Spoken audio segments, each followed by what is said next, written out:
ao vosso nome.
Graças a Deus, meus queridos irmãos, também queremos que se reúnem nesse lugar.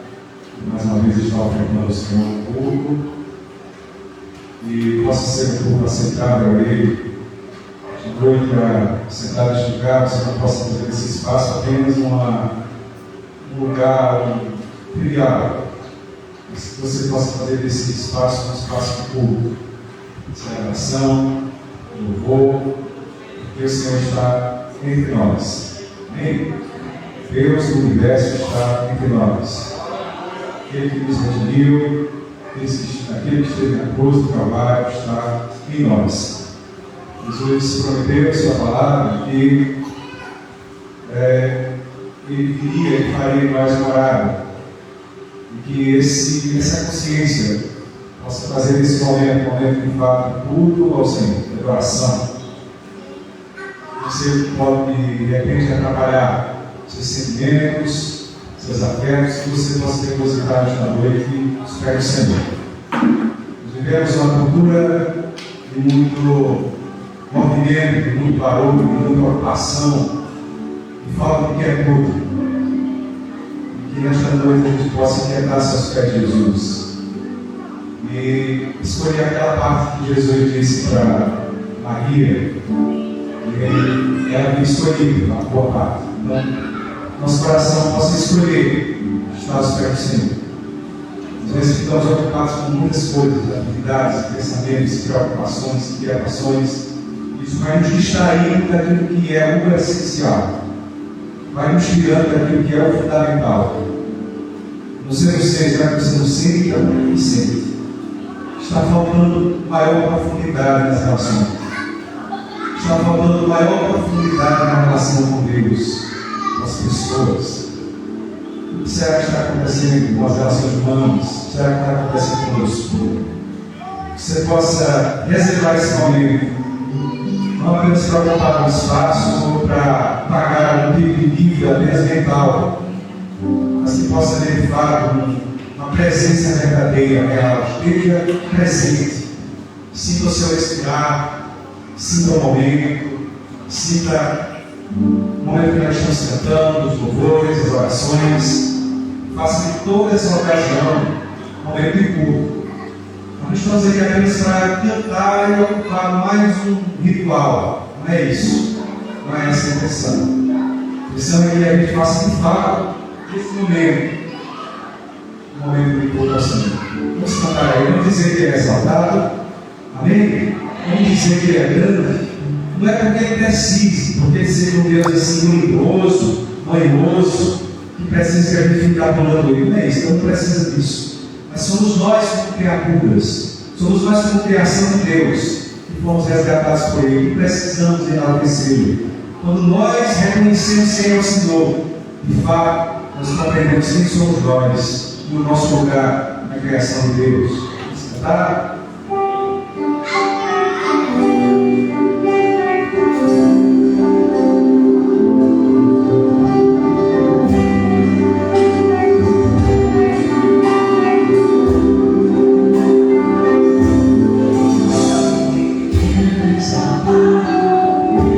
Exaltado, céu, meu amor.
Senhor Jesus.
A gente vai querer que você se movimente, se dirija ao seu irmão, aqueles que chegaram nesta noite, no cidade, para acolher, para abençoar, para abraçar. Olha, Deus é contigo.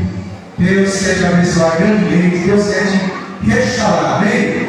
Vamos sair do nosso lugar, vamos nos confraternizar, abençoar a vida dos nossos irmãos.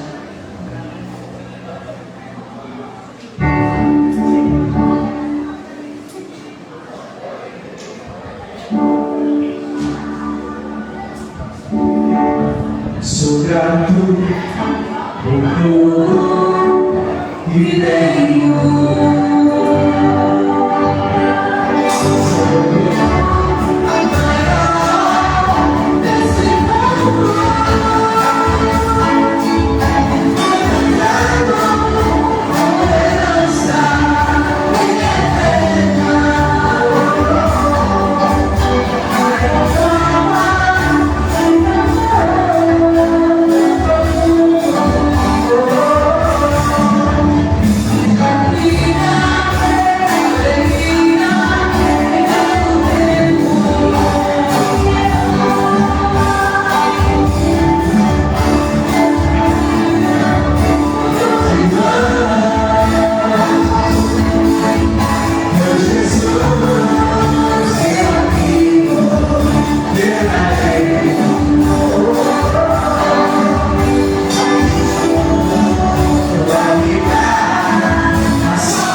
Amém.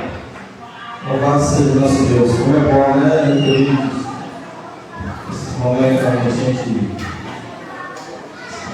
tira um tempo para abraçar nosso irmão, acolher nosso irmão e dizer que ele é importante para mim e para nós.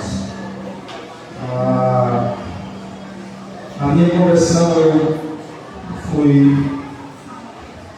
impactado com esse amor e esse amor de Deus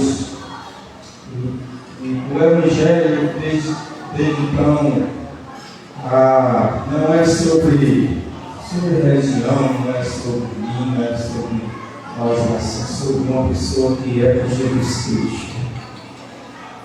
E sendo assim, a igreja, a sua vivência, o seu testemunho, assim como o testemunho de Cristo aqui na terra, ele mostrou o seu amor, o seu perdão, assim é a igreja. A igreja ela deve ser reconhecida e vista e ora pelo amor, sobretudo pelo perdão. Nós jamais possamos esquecer disso, jamais. Que Deus nos ajude, meus irmãos, a não perder de vista. E o mais importante do que rir, do que encontro, do que qualquer coisa que os irmãos possam imaginar, o mais importante é o perdão. Sobretudo, consequentemente, o amor. Deus nos ajude a não perder de vista jamais, porque onde não há amor, onde não há perdão, onde não há novo nascimento, também não há filho. Você precisa ser muito forte, mas essa é a mensagem do Evangelho. O filho é filho, ele ama e ele perdoa. Nem quero abandonar a pelo sangue, e nós também vamos estar fazendo um momento de ofertório. Deus.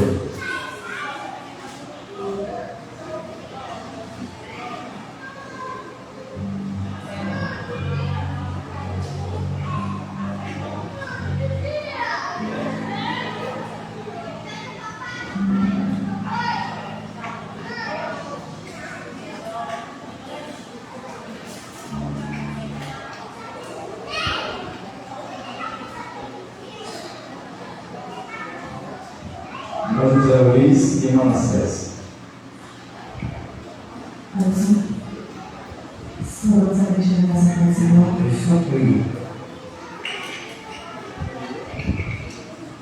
Isso.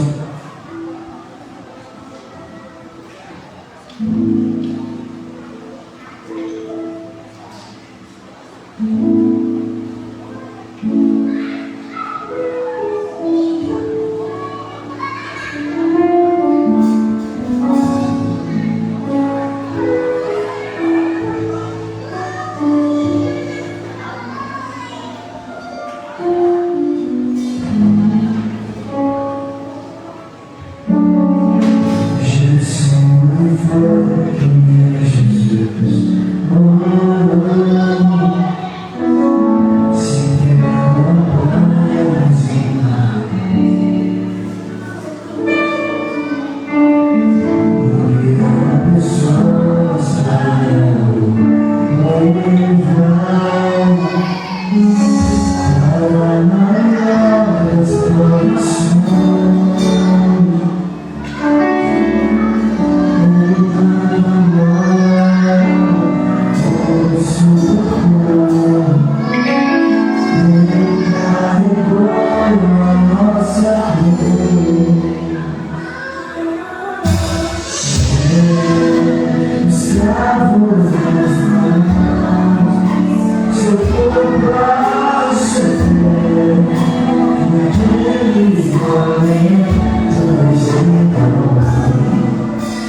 conosco, que possa esperar para entender essa vida.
Amém. Glória a Deus.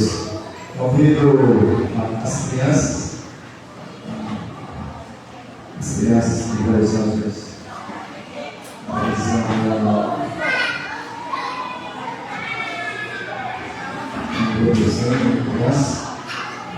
em seguida, o irmão Marcos e Francisco vai vir para estar orando com as crianças.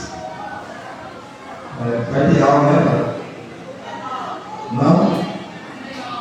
Sim, vai. Os pequenos vai ter aula. Ele vai estar orando, Marcos, com as crianças, e ele pegou para chover. Eu vou participar da aula de Jesus.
Aí, igreja. Em posição. Eu sou lá no vídeo. Fica de pé, gente.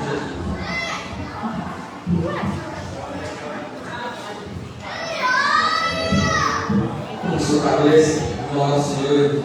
Rogadas por nossas vidas. Por vida dessas crianças também. Querido Deus, Senhor, Senhor, Pai.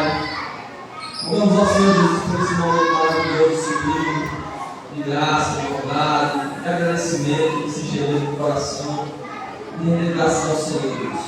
O momento celebrar o teu nome, Jesus, é um momento único e ímpar em nossas vidas. Porque esses momentos, ó Deus, não sejam só momentos assim de culto, Deus, mas sejam momentos para a vida. O momento de celebrar essa presença do Senhor para nós é um momento importantíssimo em nossas vidas, um gesto de amor, um gesto de redenção, um gesto que tem que impactar nossas vidas em todos os sentidos, em todas as áreas, Deus. Nesse momento, Pai, eu rogo ao teu Espírito, Pai, que ministre os corações dessas crianças, que sejam bons instrutores que vão ministrar os corações delas, que o coração delas seja receptivo ao do Senhor, porque são crianças, são puras e são pessoas que precisam também ouvir a tua voz. Rogamos também ao Senhor Jesus por nossas vidas, Pai, nesse momento maravilhoso. Quero ouvir a tua palavra, quero ouvir a tua mensagem, Deus. Quero ouvir de fato o Evangelho do Senhor, aquilo que traz vida, que traz regeneração, que traz abundância de vida em nossas vidas, que traz de novo para nós. Que o Senhor do Espírito, ó Deus, possa parar sobre nossas vidas nessa noite, possa nos trazer discernimento, clareza e interesse do coração, Deus, e possa se revelar a nós, as tuas Escrituras, em sua totalidade, Deus. Em nome de Jesus, rogamos ao Senhor dos céus e da terra e de todo o universo. Amém.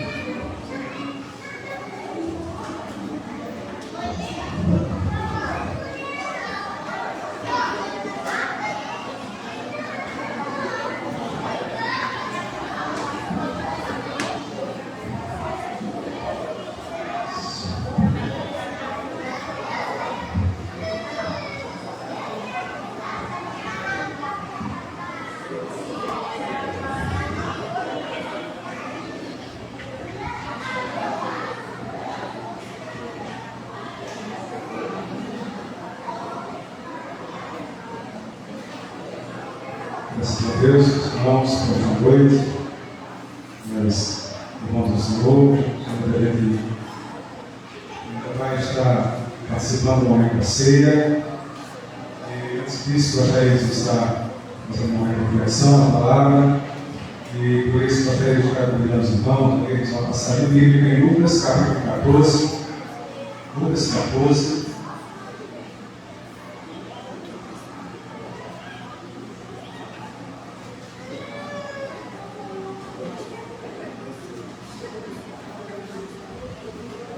Capítulo 14.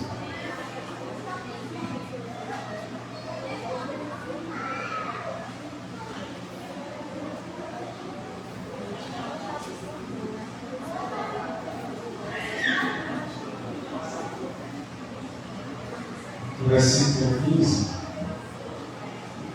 pela versão de da minha mensagem, um tema um pouco inusitado. Desculpas esfarrapadas. Eu peguei isso há alguns anos atrás, mas gostaria de estar evitando mais um esse texto e trazendo algumas exceções novas que o texto sugere para nós. Lucas capítulo 14, a partir do verso 15, diz assim a palavra do Senhor. Ao ouvir isso, um dos que estava na mesa com Jesus disse: Feliz será aquele que comer do banquete do Reino de Deus. Jesus respondeu: certo homem estava preparando um grande banquete e convidou muitas pessoas.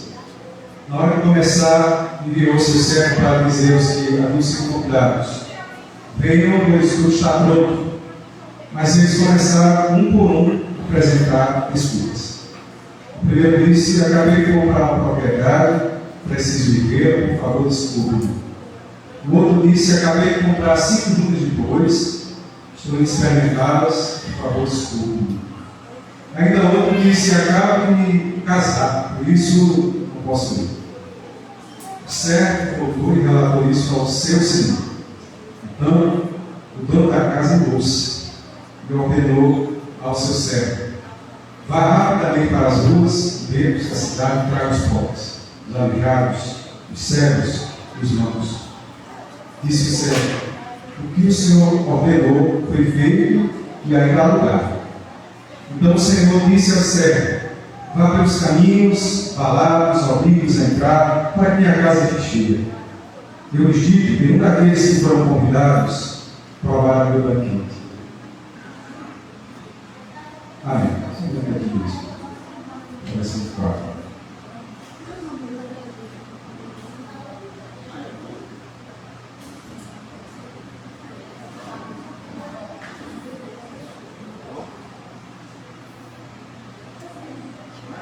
Nossa, eu acredito que na vida todos nós, em algum momento, já oferecemos algum tipo de desculpa esfarrapada para recusar um convite ou uma solicitação que nos foi feita e que nós não queríamos aceitar. Desculpas esfarrapadas são aquelas desculpas ou justificativas sem consistência, que não refletem a realidade. Muitas vezes, inclusive, elas são até mal elaboradas, vidas assim de improviso, apenas para que se evite o compromisso, convite ou alguma solicitação que nós não queremos participar, mas aí a gente inventa alguma história, alguém diz, inventa o que quer para não participar, ou seja, enrola, né? Alguém convida uma pessoa para uma festa, mas aí você não gosta de algo ou de alguém que está presente, então a pessoa pode usar uma dor comum, uma dor de cabeça, uma situação para resolver. Às vezes diz isso apenas para se eximir do compromisso. Alguém oferece uma comida, mas você não aprecia, mas para não ofender a pessoa, você diz que está com a barriga cheia, está com fome, enfim, inventa lá uma justificativa. Ou um amigo que pede uma ajuda financeira, e você responde: rapaz, estou sem dinheiro, né? A situação está difícil, enfim. Então, são desculpas que a pessoa constrói sem uma solidez, sem uma correspondência verdadeira. O texto bíblico, ele aborda também esse tipo de desculpas esfarrapadas, que os homens deram para não acolher a realidade do reino de Deus manifestada por Jesus. Jesus nos alerta sobre o risco de rejeitarmos o convite dele, o convite do rei, para uma comunhão profunda com ele, para nos submeter ao seu reinado. E ele faz esse alerta a partir de uma parábola. Jesus aborda esse tema por meio dessa parábola, comparando o seu convite ao de um homem que preparou uma grande ceia e um banquete assim exuberante, suntuoso. Fica evidente que este homem que prepara o banquete é Deus, que o banquete é esse convite, a comunhão, a graça de Deus, e que o anfitrião ou aqueles que vão convidar diz respeito tanto aos profetas como naquela ocasião agora era o próprio Jesus que estava fazendo o convite. Ele diz no verso 16 que Sermão estava preparando um banquete, convidou muitas pessoas, e na hora de começarem a ver o seu servo para dizer aos que haviam sido convidados: venham, pois tudo já está pronto. Mas um por um começaram a apresentar desculpas. Jesus, ele aborda essa recusa por parte daqueles que rejeitaram esse convite, não como uma justificativa legítima, como uma explicação genuína, mas por desculpas claras. Ele não hesitou em ser bem claro, especialmente porque Jesus estava falando para um contexto hebreu, e naquele contexto cultural a qual Jesus se dirigia, propositadamente, Jesus se utiliza de desculpas que ficariam evidentes para eles, que aquelas desculpas eram infundadas e que aquilo que eles estavam fazendo poderia ser considerado, assim como nós dissemos, desculpas esfarrapadas para ilustrar. Jesus usa essa parábola para descrever aquilo que pode acontecer com as pessoas e aquilo que estava ocorrendo com os judeus na sua época em relação à sua mensagem, aquilo que ele estava anunciando, o reino de Deus que ele estava proclamando entre aquelas pessoas. A primeira desculpa que nós vemos nesse texto está escrito no verso 18, quando o sujeito diz: acabei de comprar uma propriedade e preciso vê-la, por favor, desculpe. Ora, dificilmente alguém, até mesmo nos nossos dias, compraria uma propriedade sem antes vê-la. Certo? Você vai comprar uma coisa sem dinheiro, considerar o que você está comprando? Claro que não. E os judeus, eles são exímios negociantes. Os judeus é conhecido por ser bons negociantes. Quando o judeu está para estar ruim, como eles conseguem muitas vezes se dar bem. Não é? Então, é óbvio, fica muito evidente que Jesus está dando uma desculpa aqui, esse sujeito estava dando uma desculpa que não fazia sentido, fundada. Então, um judeu, isso era mais do que improvável. Nenhum judeu compraria uma propriedade sem antes conhecê-la profundamente, verificando a sua situação legal, a sua fertilidade, as suas condições geográficas, os seus limites. Eles eram tão rigorosos, detalhistas em negócios desse tipo que eles conferiam todas as coisas pertencentes naquele terreno. Então, fontes de água, cisternas, as árvores, tudo precisava estar constando no contrato quando eles compraram a propriedade, porque eles eram extremamente rigorosos. Portanto, um judeu jamais daria uma resposta como essa. Então, isso que Jesus está dizendo parecia algo absurdo. Um judeu não iria dar uma resposta dessa. Jesus faz isso de maneira propositada, porque ele está querendo dizer que existem tantas desculpas infundadas, desculpas esfarrapadas. E Jesus está revelando aqui que esse homem está apenas apresentando uma justificativa infundada, uma desculpa sem fundamento, que não reflete a realidade, simplesmente para não atender ao convite do dono da ceia, sem a verdadeira intenção de participar. Há uma segunda desculpa que esse sujeito dá, o outro sujeito dá. Verso 19, diz que o outro disse assim: acabei de comprar 5 juntas de bois, estou indo experimentá-las. Por favor, desculpe. Mais uma vez, Jesus está desafiando o senso comum dos judeus ao descrever uma situação absurda. Nenhum deles compraria algo sem antes examiná-lo cuidadosamente. Juntas de bois, e a intenção específica de trabalhar em terras. E eles trabalhavam sobre a mesma cama. Então, uma junta de boi, 2 bois que trabalhavam debaixo, submetidos a uma mesma cama, e eles precisavam ter o mesmo ritmo, eles não podiam se estranhar, eles não podiam entrar em conflitos, eles tinham que ter mais ou menos a mesma idade, era para que eles pudessem a terra, sem que eles entrassem em conflito e prejudicassem ali o corpo da terra. Então é evidente que um judeu, antes de comprar uma junta de boi, ele primeiro experimentava os bois para saber se eles estavam habilitados a trabalhar juntos. Se eles não fizessem esse tipo de experiência, eles não comprariam, porque isso correria o risco deles fazer um negócio que dá prejuízo. O judeu jamais faria isso. Então, o que Jesus está fazendo aqui é, mais uma vez, escrever o tipo de convite, ou tipo de desculpa infundada, uma desculpa esfarrapada. Então, Jesus faz isso de maneira propositada. Jesus está provocando os seus ouvintes. Ele está dizendo que aquilo que, as desculpas, as justificativas que eles estão dando para não se comprometer com ele, para não acolher o evangelho com ele, para não acolher o convite do reino de Deus, é apenas um pretexto, mas é um pretexto frágil, absurda, não tem um fundamento que reflete de fato a realidade. É apenas algo criado para evitar o compromisso com o convite recebido. Mas uma terceira desculpa aqui. É que nós encontramos no verso 20. Um outro diz: acabo de me casar, por isso não posso ir. Bom, dentre as 3, essa parece ser a mais razoável. Né?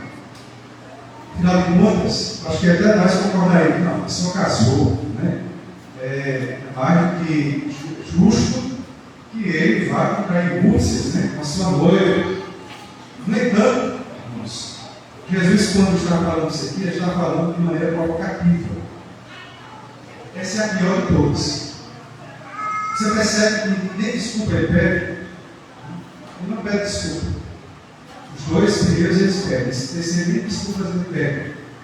porque não é apenas uma desculpa mentirosa, mas chega a ser vulgar, obscena e desrespeitosa com aquele que está fazendo o convite.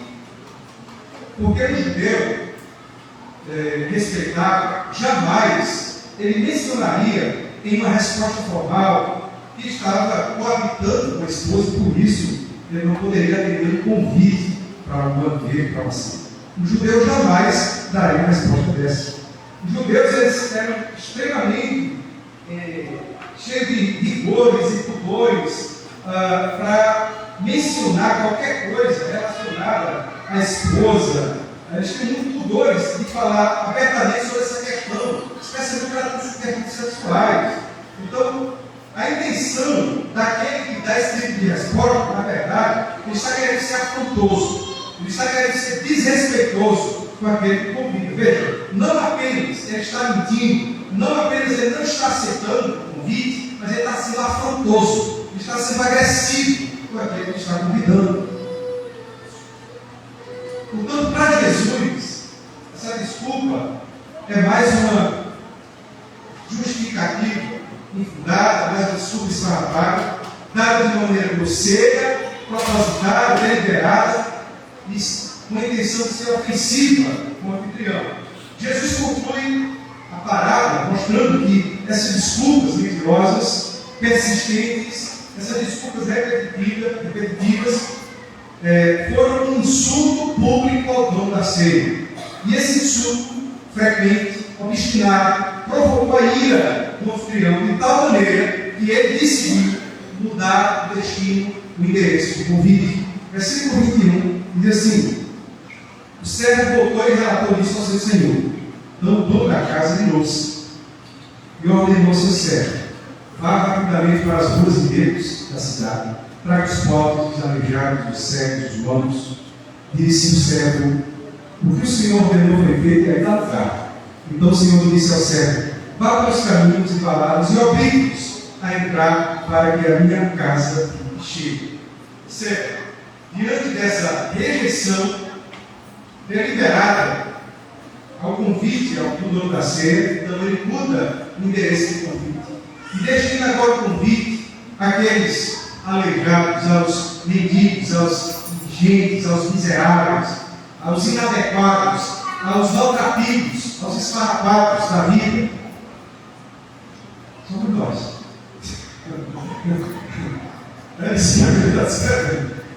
Ele mandou para nós agora esse convite. Né? E o texto diz: olha, force-os, constrange-os a entrar na festa. Por que essa expressão force-os, constrange-os? Obrigue-os a entrar. Por quê? Porque agora eles poderiam dar uma justificativa mais sensata. O que é que o mendigo poderia dizer para ele entrar na festa? Eu não estou com roupa inadequada. Poderia ser verdade. Estou doente. Eu não sou assim. Eu não tenho dignidade para estar num convite, numa banquete de um rei, de alguém tão excelente, tão sublime. E é verdade. Mas é isso que é a graça de Deus.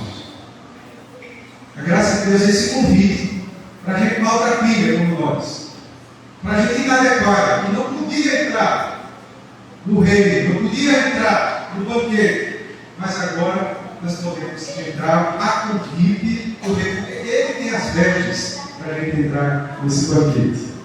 Então Jesus conclui essa afirmação de uma forma muito séria. No versículo 24, ele diz assim: eu lhes digo, nenhum daqueles que foram convidados provará do banquete. Eu gostaria de concluir essa reflexão, já estou concluindo, deixa eu dirigir. Só que não. Vou concluir com algumas reflexões. Vamos ser bem rápido.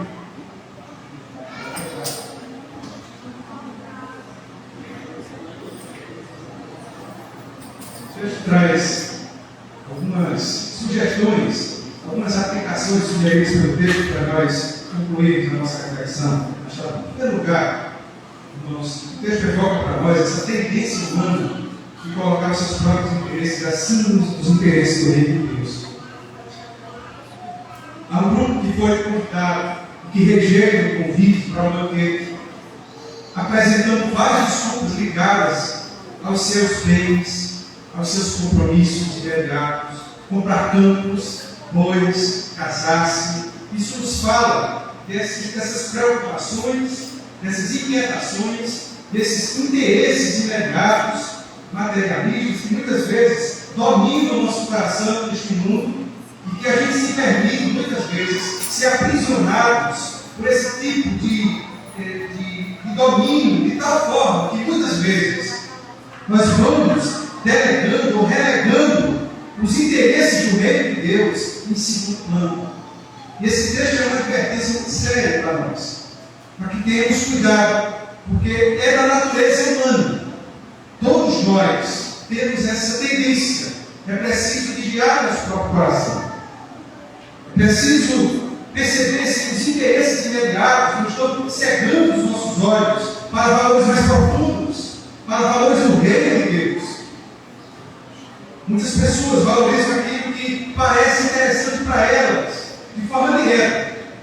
Mas quando é algo que demanda outra coisa, que muitas vezes exige renúncia, exige mudança de seus planos, de sua agenda, muitas vezes, isso parece desinteressante desse texto. Um alerta muito importante para nós. Tenhamos cuidado.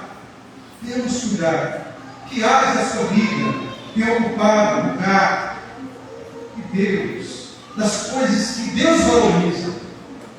Como você pode começar a reorganizar, a priorizar, a colocar o reino de Deus em primeiro lugar? Jesus disse: buscai primeiro o reino de Deus e a sua justiça, e as demais coisas serão acrescentadas. O reino de Deus deve ter primazia no seu coração. Aquilo que Jesus valoriza deve ter prioridade no seu coração e no meu coração. Mas a segunda reflexão que esse texto coloca para nós é a capacidade humana de apresentar desculpas superficiais para se defender. Nós temos essa tendência. Nós somos cheios de defesas. Nem sempre aquilo que a gente fala corresponde ou reflete a verdade mais profunda do nosso coração. Esse texto deve ser algo muito sério, muito perigoso, que a gente precisa vigiar. Às vezes nós estamos criando defesas, criando justificativas, desculpas, que podem, inclusive, até diante dos homens, ser plausíveis. Mas será mesmo que aquilo reflete a verdade? Será mesmo que aquilo reflete a realidade? É de extrema importância que a gente pense sobre isso. Aqueles convidados que foram convidados, aquele primeiro grupo, apresentou desculpas para justificar a recusa ao convite, mas eram desculpas, eram justificativas que não refletiam a verdade, que não refletiam a realidade. Comprar campos, testar bois, casar-se, na verdade era apenas pretexto que escondiam a falta de interesse genuíno e verdadeiro. Para que o nosso coração possa palmitar o caminho do arrependimento, da verdadeira conversão, nós precisamos vigiar as portas do nosso coração. Se ele está sendo sincero, se ele está sendo verdadeiro, ou se nós não estamos apenas apresentando desculpas. Nós não gostamos de admitir coisas feias dentro de nós, porque é vergonhoso. Nós não queremos parecer que somos maus, nós queremos parecer que estamos bem. Às vezes estamos com intenções nocivas, perniciosas, mas para que não seja reconhecido, a gente apresenta desculpas. Às vezes também nós temos inseguranças, nós temos medos, nós temos realidades em nós que denunciam certas vulnerabilidades. Mas aí nós nos cercamos de mecanismos, de defesas, de proteção que não nos protegem. São apenas desculpas. Pergunte para si mesmo: será que você não está apresentando desculpas para um compromisso mais profundo com Deus? Compromisso maior com a igreja, compromisso maior com os nossos irmãos, compromisso maior com os valores do reino de Deus? Pergunte para si mesmo. Às vezes a gente fica procurando defeitos, doenças nas pessoas. A gente vê aqueles vídeos de TikTok, rede social. Todo mundo é vítima. Todo mundo é vítima. Não tem que dizer assim: eu sou vilão. A palavra de Deus diz assim: queixe-se. Por que se queixa o homem? Queixe-se cada um de seus próprios pecados. Examine-se, pois, o homem a si mesmo. A Bíblia fala isso constantemente. Examine a si mesmo. Examine a si mesmo. Porque, irmãos, é saudável, é saúde mental, é saúde para a nossa personalidade, para o nosso espírito. Nós reconhecermos esses mecanismos que a gente vai criando para se defender. E que muitas vezes são apenas desculpas superficiais que, na realidade, não nos defendem, não nos protege, não nos justifica. Mas, em terceiro lugar, Deus vai nos falar da liberdade, da escolha que o ser humano possui diante do convite do banquete do fim. A palavra destaca que os convidados têm a liberdade de aceitar ou rejeitar o convite. É o banquete da comunhão. Mas rejeitar esse convite está em nós. Não é porque foi destinado a nós que a gente não pode rejeitar. A graça de Deus é irresistível. Tomás Beliscão, né? É irresistível. Ela não vem de forma impossível, porque Deus decidiu assim. Foi Deus que decidiu assim.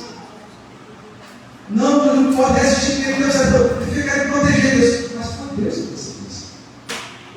Deus não sofre de dissonância cognitiva, Deus. O texto diz que ele ficou irado. Não faz sentido isso, ficar irado. Ele ficou irado, foi rejeitado por mim. Porque a intenção dele era que aceitasse por mim mesmo.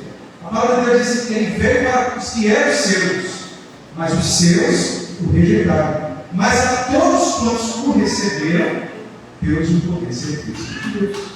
Então, a todos quantos receberam, a nós, dado por Deus, uma condição de acolher ou de rejeitar a graça de Deus, o convite, a comunhão divina, ao banquete divino. No entanto, isso não nos exime de consequências. O convite, a resistência, Deus deixa muito claro, tem consequências, tem responsabilidade. Aquilo que Ele nos deu é para a gente administrar. São dádivas, são dons que Deus nos deu. E não são propriedades nossas. É para Deus. Então, quando a gente usa para o nosso próprio direito, para a nossa própria vontade, teremos consequências. O fato de Deus nos dar Bíblia, ou seja lá o nome que a pessoa queira dar, não significa que eu possa fazer o que quiser. Não. Eu tenho que servir a Deus com Ele. Se eu fizer outra coisa com Ele, eu estarei de forma disfuncional dentro do propósito de Deus. Porque o propósito de Deus a me dar esse dom é para que eu pudesse servir verdadeiramente. Mas na quarta reflexão que a gente pode colocar nesse texto é que o convite que Deus estendeu ao mundo por meio de Cristo é urgente. Eu acho interessante que o anfitrião manda insistir para que os servos tragam as pessoas para o banquete. Revela que o convite de Deus é urgente. Essa urgência reforça a ideia de que o dever de acolher o Evangelho deve ser exercido prontamente, já que o tempo para responder ao convite é limitado. É limitado. Nós estamos pregando o Evangelho, nós estamos testemunhando um tempo de grande dificuldade das pessoas acolherem o Evangelho de Cristo. É uma coisa estranha acontecendo lá. Parece que é aquilo que o Zé Brito, lá no capítulo do Apocalipse, sobre aquela fumaça que saiu do abismo e contaminou a terra, parece que está acontecendo isso no nosso tempo. Porque é isso que reflete a dificuldade de discernimento. Nós temos um tema assim, dificuldade de discernimento espiritual. Parece que há uma dificuldade nas relações. Conviver se tornando algo difícil. Essa intoxicação espiritual está acontecendo no mundo, onde as pessoas estão cada vez mais endurecidas, blindadas com respeito ao reino de Deus. E esse convite que estamos fazendo hoje é um convite urgentíssimo.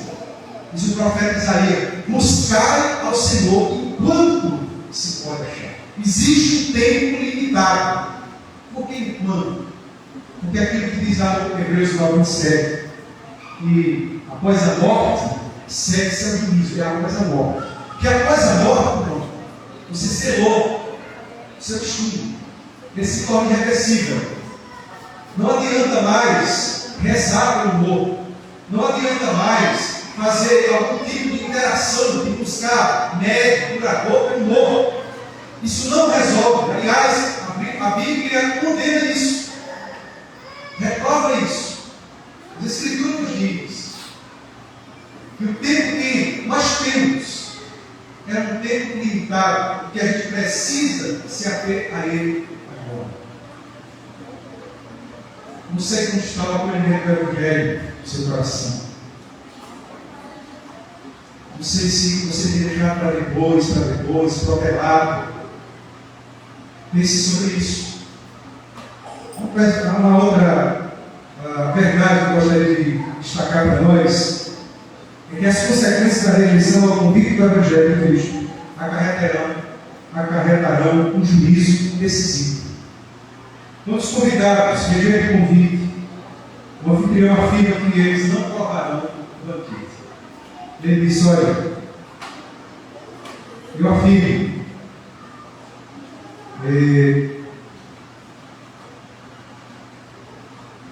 versículo 24, eu lhes digo que nenhum daqueles que foram convidados provará do banquete.